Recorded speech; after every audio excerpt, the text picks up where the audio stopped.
Oh, sorry, dude. I killed that fairy. Nobody said parasocial relationships have to be positive.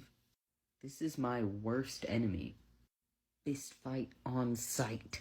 The intersection of misogyny and fat phobia as it relates to like advances and dating and catcalling is really terrifying. Recognize that there's a lot of shared, unfortunate, scary experiences with all body types in women, but we're talking about fat bodies right now and the unique experiences that those have, so please don't center yourself. There is a social belief that fat bodies are not desirable, not attractive, only exist to be fetishized. And as such, if you are getting catcalled or you are on a date and you are a fat woman, those advances tend to be much more overtly sexual, much more violent in nature, because they deem your body disposable and thus not worthy, and you should be grateful that you are getting any attention to begin with. And it can be very difficult to call it out or reject it or come forward about it because people don't believe you or think you should be grateful that anybody wanted to go on a date with a fat person to begin with. And I know that that's a universal experience among all body types. It's just that because of that hierarchy, it's amplified at the bottom. It's scary and it's isolating and it's unfair. What a bad take.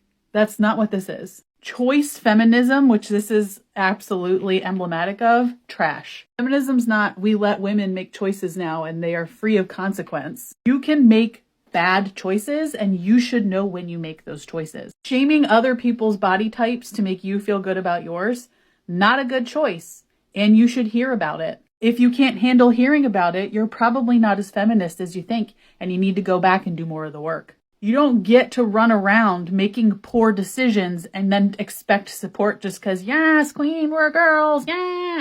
An actual feminist would uphold themselves to a much higher standard than choice feminism. A little PSA for the girlies that hop on this app and do like the latest gross weekly body checking trend, or do a what I eat in a day and flash their abs, or just generally fish for compliments that they are in fact not fat. Come here. Stop doing free labor for the patriarchy. The hierarchy of bodies where one is considered the best, that was designed by men. Like maybe you've noticed that heterosexual men have an incredibly narrow definition of what's attractive, and heterosexual women have like a much broader one.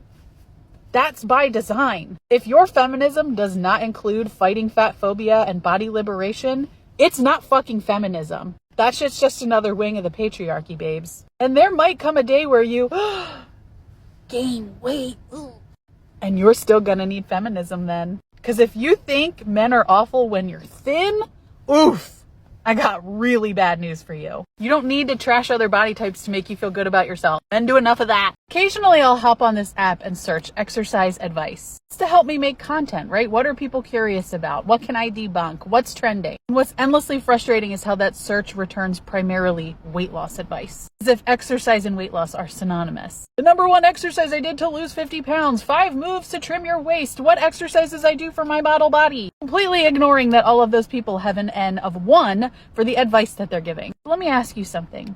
If you have approached exercise with nothing but a weight loss or change my appearance standpoint, how is your relationship with exercise? I'm willing to bet that for a large majority of you, it's not good.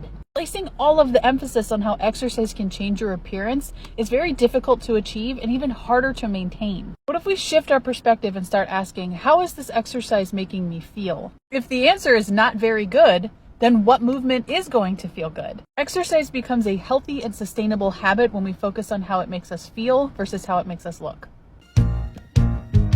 We are the muses. I mean, I was Josh Safdie's muse when he wrote Uncut Gems. Right. Major bag alert, major bag alert.